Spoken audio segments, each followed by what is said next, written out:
Okay, narito na naman tayo.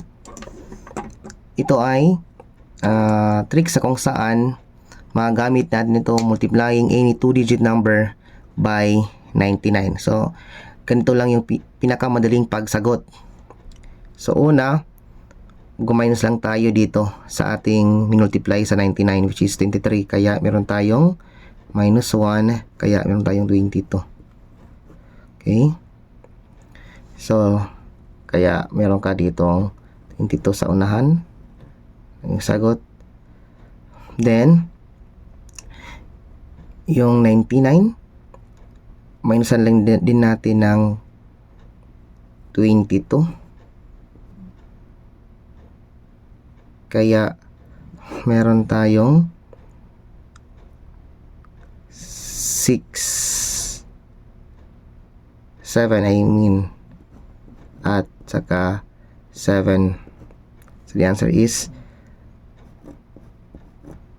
2,277. Okay? Next, again, minus 1 lang dito. Kaya, meron tayong 37. At dito, minus lang tayo by 37. Then, you have 9 minus 7, you have 2. Then, 9 minus 3, you have 6. Okay, so that is the reason why the answer is 3,762. Kopyahin lang natin yan. Okay, so again, minus 1 dito. Kaya we have 51. Then yung 51, iba natin dito kay 99. 9 minus 1, you have 8.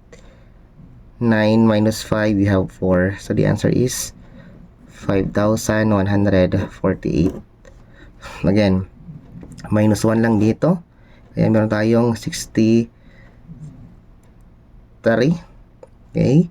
Then, minus tayo dito ng 63 again. 9 minus 3, you have 6. Then, 9 minus 6, you have 3. So, the answer is 6,336. Kopyahin lang natin yan. How about ito, idol?